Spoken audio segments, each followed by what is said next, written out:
Time for the 49ers Rush podcast.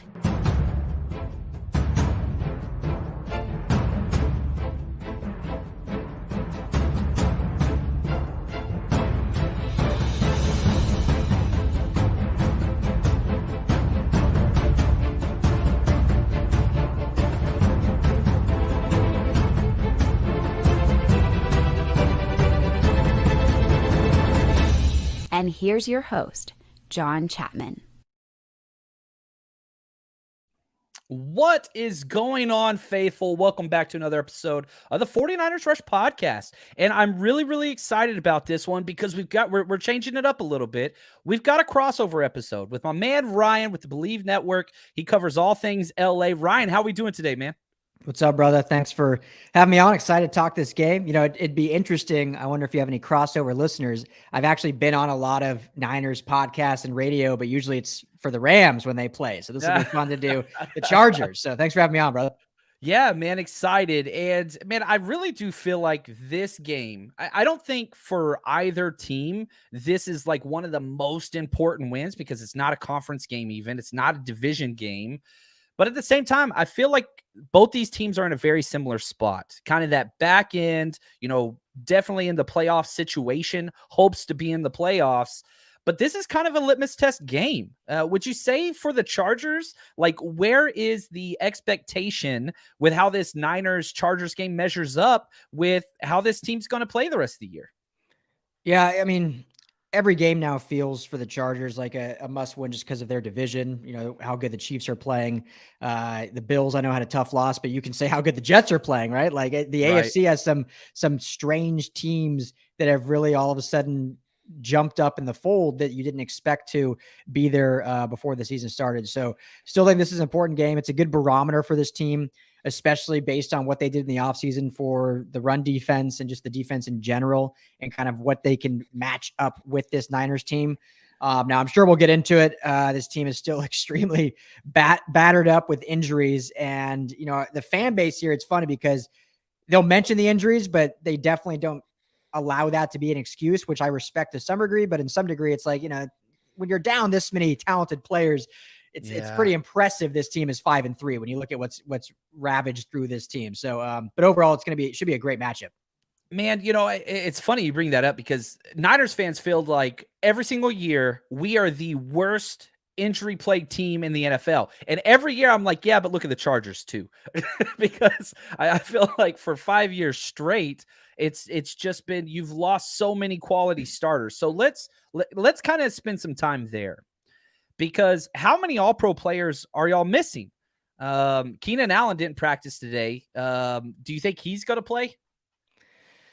Shoot, man. I mean, I've been thinking he might play since week 3. It was seen as a minor hamstring injury back in, you know, the first quarter of week 1. And just every week it goes on. And then you hear about on the bye week that it like he injures it more on the bye week. It doesn't make any sense. Like, what are they doing on the bye that all of a sudden his hamstring gets injured more? So it's unfortunate. I would think he's playing. He didn't practice today.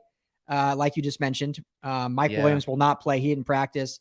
So, you know, another bevy of unknowns at receiver, at least around the league. And we'll see what this team can do. But it's very interesting how Keenan Allen's hamstring, it's almost like it was much more serious than we were led on to believe, obviously. Yeah. And, you know, his tweet that he put out last week that I'm not coming back unless I'm 100%. I kind of rushed it last time.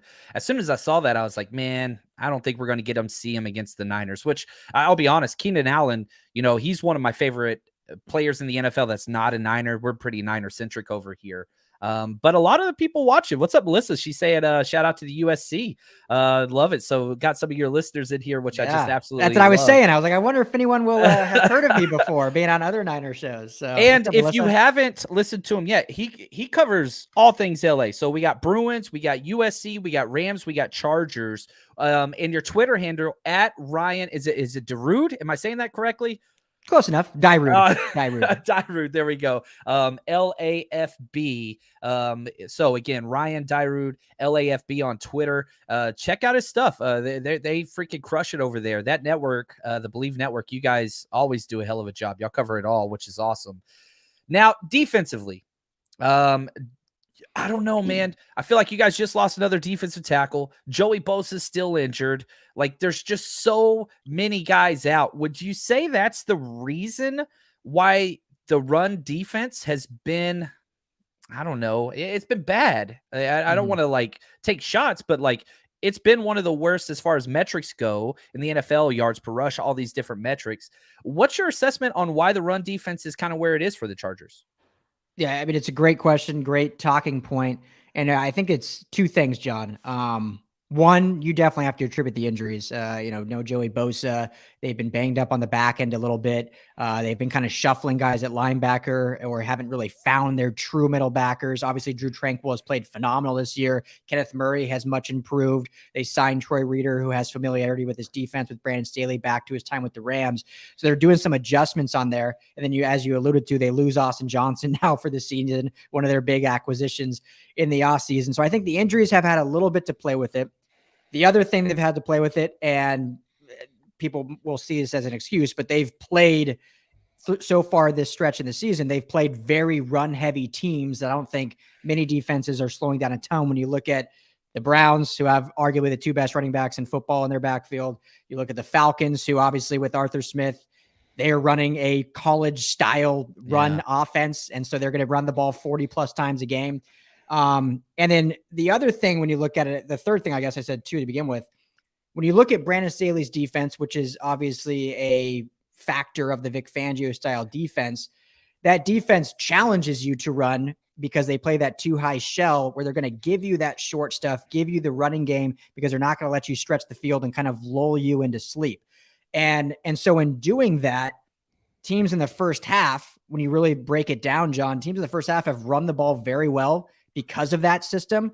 But then after those halftime adjustments, the Chargers have actually done very well in the second half. You look at the Browns game, giving up 150 plus yards in the first half, 32 yards in the second half on the ground. You look at the Falcons game, really after those first two drives where the Falcons went up 10-0, the Chargers clamped down after that, only gave up a touchdown the entire rest of the game, and they really slowed that rushing game down. So I think that a lot of those statistics, while be it true, absolutely, they're a little empty because it doesn't take into account full 60 minutes, what's going on with the teams they're playing, who they're missing, and how that transpires throughout the full, 4 quarters. So not saying they're a great run defense by any means, but I think overall there's a lot of factors that kind of go into that.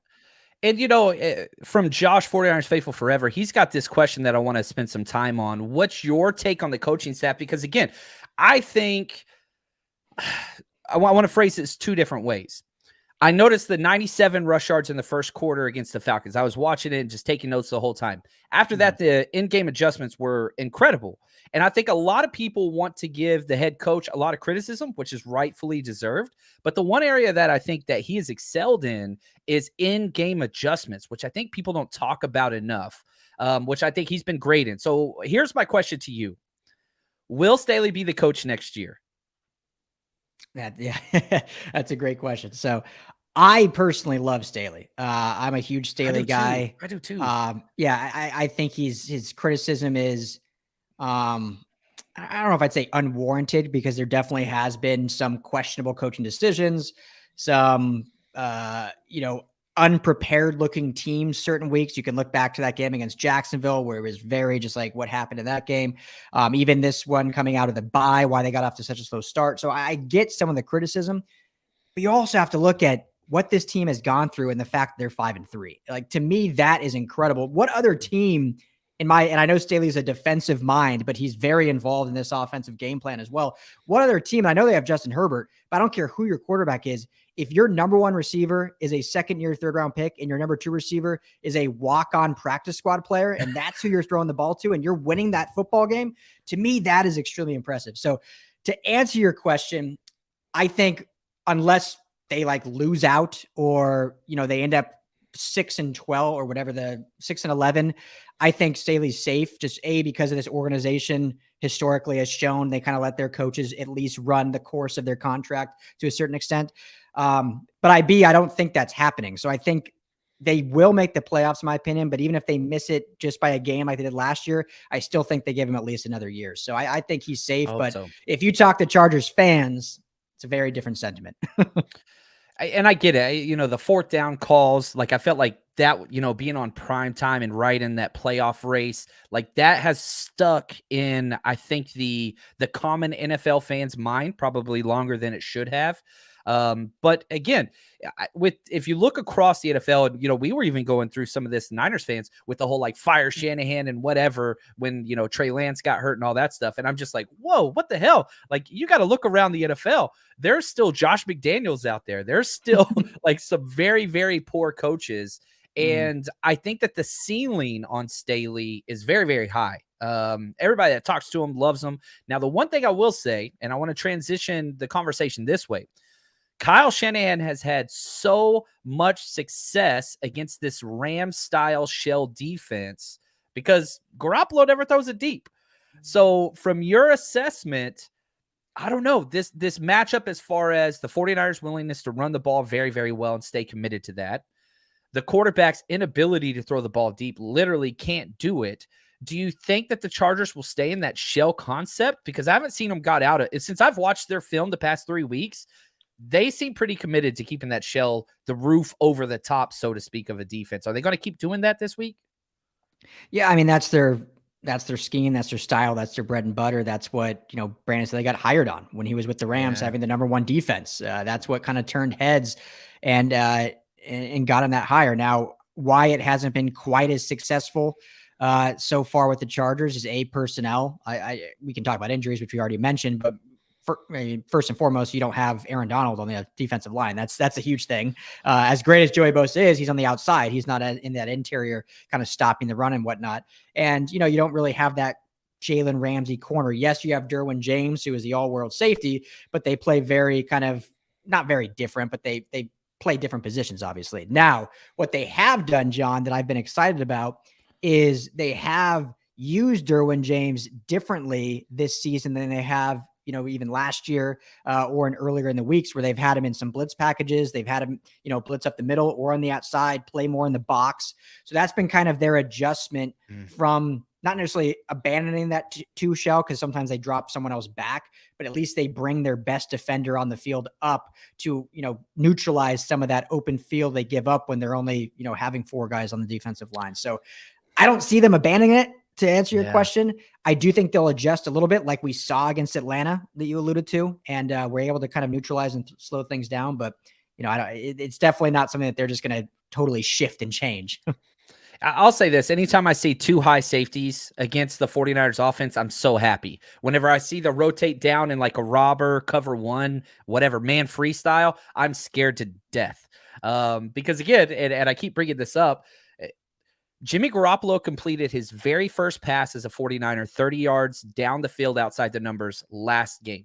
He has the same amount as Christian McCaffrey now for the 49ers. They have the same amount of 30-yard passes outside the numbers. If I was playing the Niners, single high safety, crowd the middle of the field, and it just would, I don't know. I don't know why people don't do it. Now, another question, and I like this because Derwin James is unbelievable. Bro Montana asked this. With Derwin being such a game wrecker, is he likely to cover Debo or Kittle or Shadow? Have they used him much like that as a matchup kind of neutralizer? Yeah, 100%. I would be shocked if they didn't, outside of when they do some of those, corner blitzes or interior kind of different looks and whatnot. But I would definitely expect him to be most likely on Kittle. I wouldn't be shocked if they have him on Debo at all, but I think Kittle is the more likely one that he'll cover because he does, he covers Travis Kelce twice a year when they play the Chiefs, who is obviously their 1A and 1B when you look at the top tight ends, or 1A, 1B, 1C when you add Mark Andrews into that. So seeing what they do against the Chiefs and how Derwin plays Travis Kelce, I would definitely think that it's going to be the Derwin James, George Kittle show that we should all enjoy watching. And then it's, who does cover Debo? Who does cover Christian McCaffrey now? I mean, those 2 weapons at once is almost just unfair when you look at the rest of the league. So that'll be the real interesting one, because I think, no disrespect to Kittle, but I think Derwin and Kittle, they'll kind of almost set each other off, and there won't be a ton of talk about them during the game, and it'll be more of those other 2 guys. Yeah, I think It's funny that you brought up like Kelsey and Kittle, because you guys you just got flexed into the Sunday night football game for next week too. So back-to-back Sunday night football games, the 49ers this week, then you got the Chiefs, the division opponent next week. I know this is a tough question, but like this could be somewhat of a trap game because it's not a division opponent. But it is a primetime game. That's the one thing that I would say against that. But man, you've got maybe your biggest game of the year next week against the Chiefs. So like, is there a little bit of concern or hesitancy that maybe you're not going to uncork everything this week, that you're still kind of looking forward a little bit? I mean, there's always that concern. I don't think so. The one thing I'll say with the Chargers, not necessarily they win every time, but they do tend to play very well on prime time. You know, there's some teams that tend to just like not show up on prime time and embarrass themselves. And again, I'm not saying the Chargers are undefeated or win every time, but every prime time game, they are in it till the last drive. I mean, it's usually 1-score games and very competitive, very exciting, which is obviously, I think, why that game got flexed. That makes them their 6th primetime game, which is the most in the NFL, which many would probably be surprised about. So they're obviously an exciting, fun team, but I don't think they'll overlook. Now, we'll see, obviously, but I think they know how important this game is. They know how important every game is when they're chasing the Chiefs. And I know what you're alluding to is, are they overlooking the Niners for that Chiefs game? But if they lose this game, then they're, essentially 3 games back of the Chiefs, and that might be all she wrote for the division.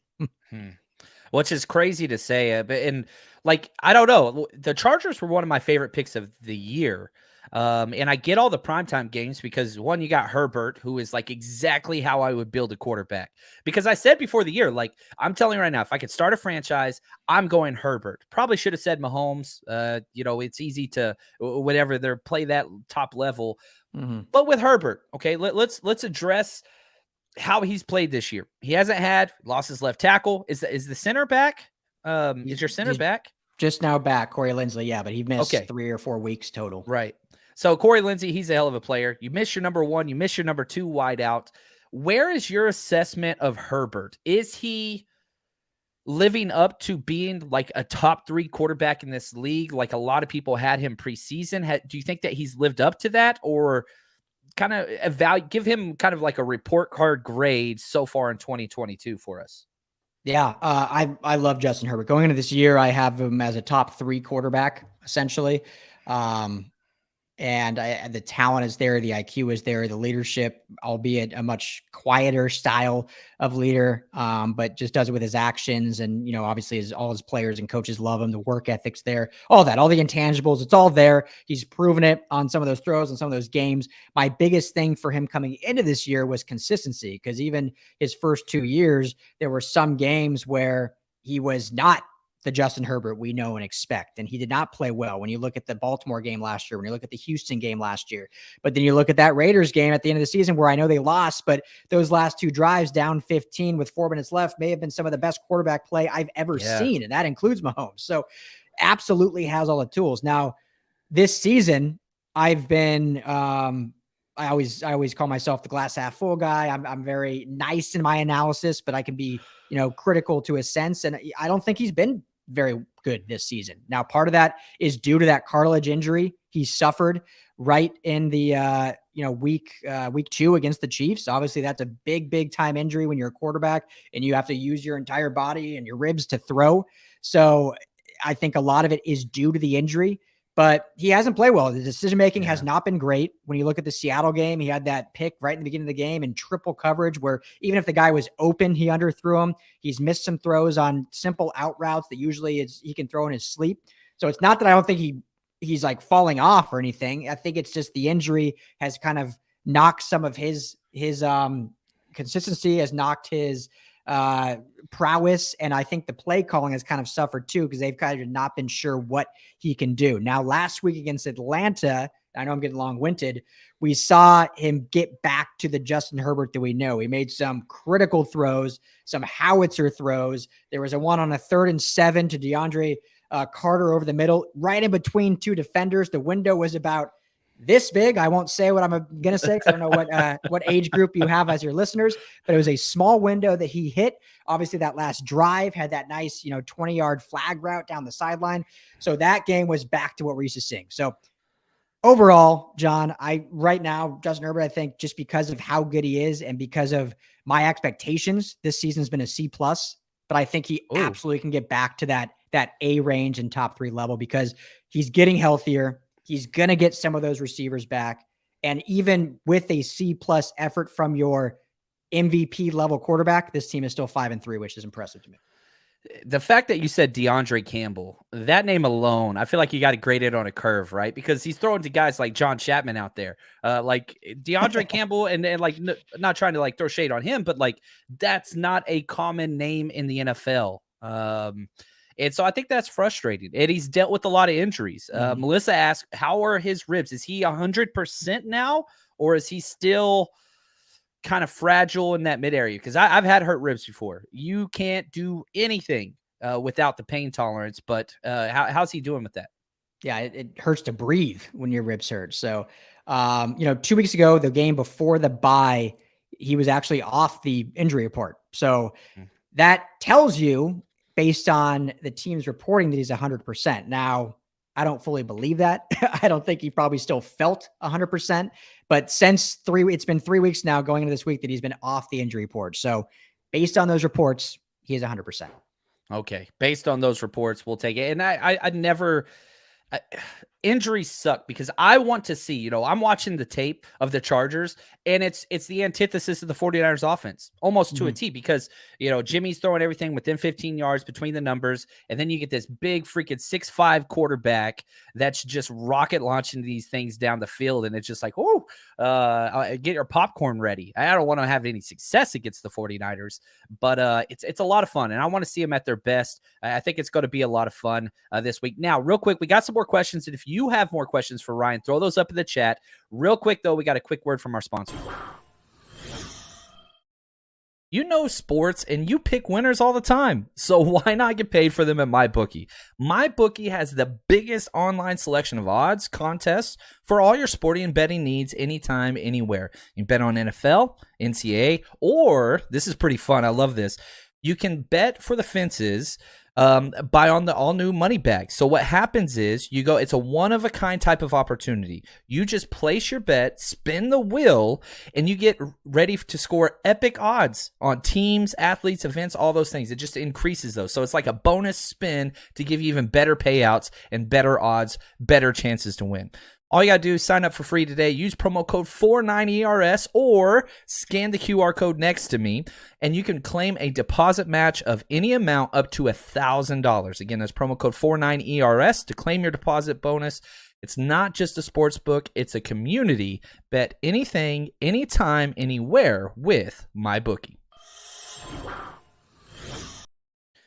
All right. Now, there are some connections between the 49ers and the Colts. Your head coach, former head coach, I should say, Anthony Lynn, he is now the assistant head coach for the 49ers and running back coach, kind of. How do you, as somebody that covers the team, do you miss Anthony Lynn at all? Or are you happy with the transition to your new coaching staff? Yeah, I was less harsh on Anthony Lynn than most when you look at media and fans alike. It's hard when someone is just as good as a dude in person as Anthony Lynn and, a leader and players coach, and everyone loved him and treated everyone with so much respect. So I miss that aspect just because he's such a good person and he was great for LA. But I think this regime has transitioned so much in terms of being more, up with the times, whether it's analytics or whether it's their training regiment or whether what they do in preseason or even what they do in the weight room. And I know the injuries have stacked back up this year, but Brandon Staley really revamped their whole training program. So, I don't miss the late game letdowns that happened during the Anthony Lynn era and some of the decision making there at the end of games with timeout usage and game management usage. I think they're in a better spot now, even though some fans are not even liking this regime. But I think overall, this is a much better regime built for this team, for Justin Herbert, for this city. But I love Anthony Lynn as a person, so I think you guys got a good one at least. I don't know if he'll be a head coach again, but in terms of an assistant and some guy in the building, I think he's a great one to have that you guys have. That Hard Knocks was one of my favorites. I don't think it was like one of the best like drama, like, headline grabbers, But man, I don't know why, whether it's because he looks and sounds like Idris Elba or what, but whatever that dude's on, I don't know. I love the person. And he just seems like such a good mentor of men. And he's been around the 49ers organization forever, coached by, Mike Shanahan and all those kind of things. Mm-hmm. Now, another player that was huge, we're real big on the draft around here. And Asante Samuel Jr. was beloved by the 49ers fan base. And when he was available, we were on the clock. The Niners traded back 5 spots, and he went right before we got a pick again. We ended up getting Aaron Banks, which was a solid pick, turns out. But Asante Samuel, walk us through kind of what your thoughts are on him and how he's done in his first 2 years. And do you like that matchup, him against Debo, or would you steer away from that?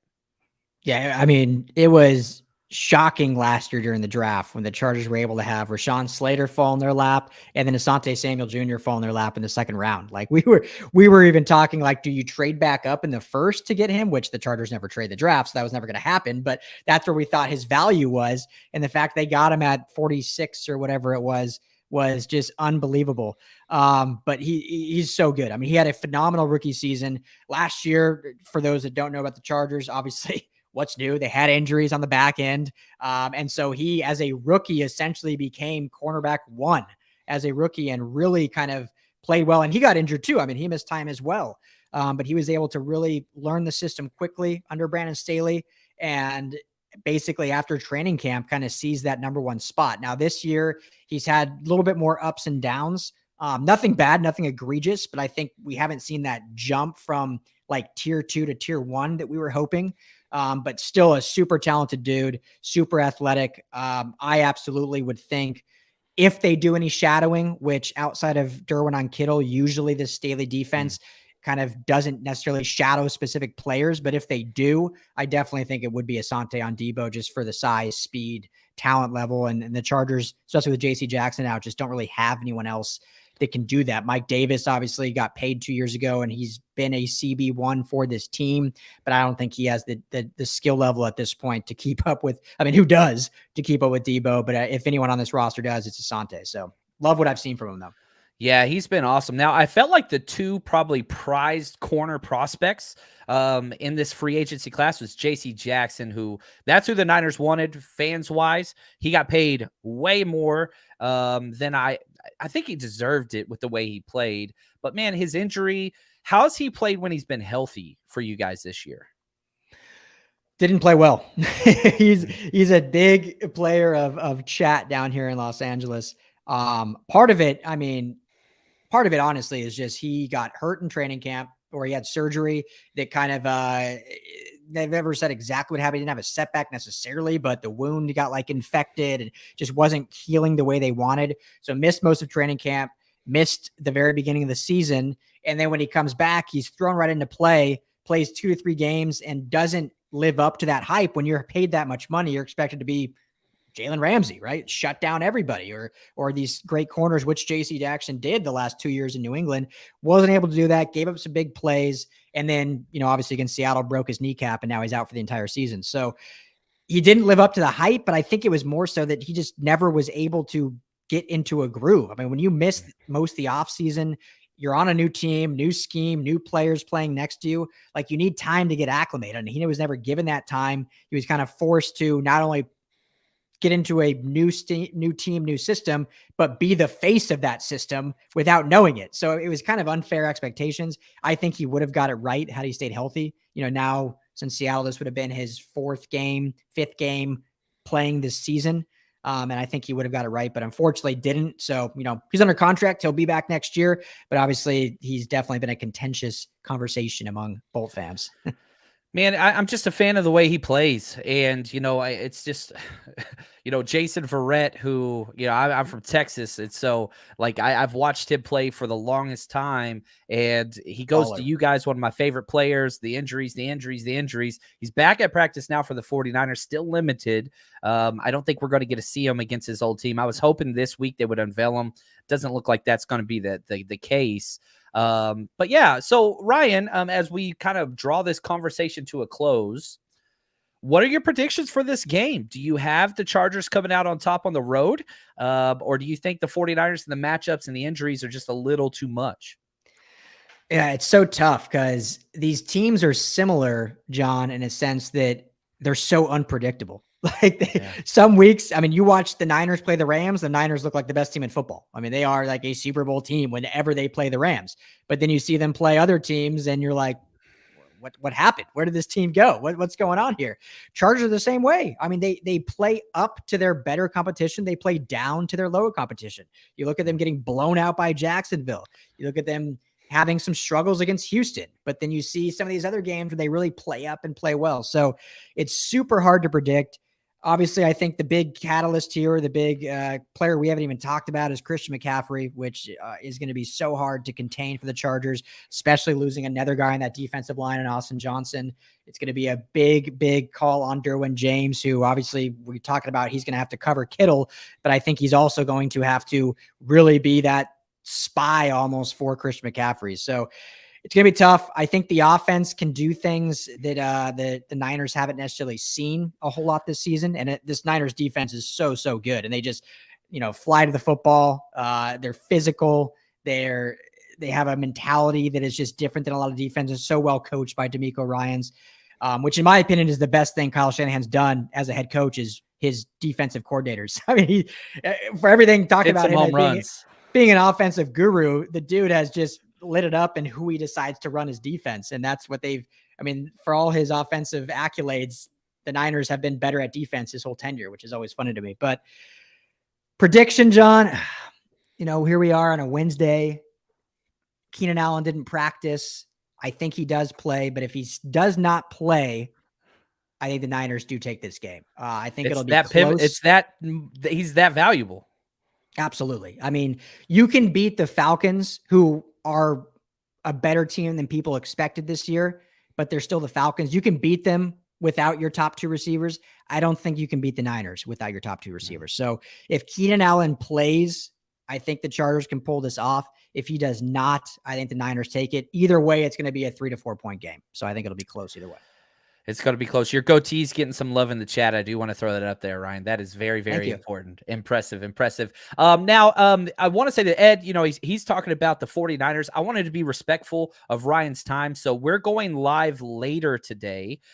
We have our trivia episode that we're going to be covering. We're going to be all in on the Niners. That's going to be today at 5:45. Our Russian friends, we're going to have some extra producers and stuff on. It's going to be a lot of fun giving away some stuff. And no, you don't need any other app for that. I saw Melissa in the chat. Sorry, I missed your comment. We'll do it online. You'll just need your phone. We'll walk through that.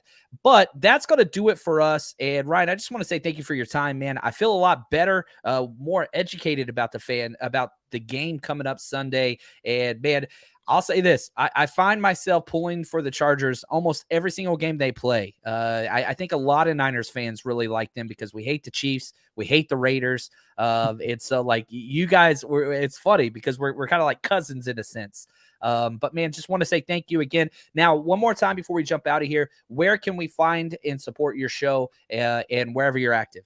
Yeah, thanks, John. Yeah, the Chargers are funny. They're kind of like no one really hates them outside of the AFC West. If obviously Broncos, Chiefs, and Raider fans don't like them, but other than that, like who in the league cares about the Chargers? So, but yeah, thanks for having me on. Ryan Dyrud, LAFB is me on Twitter.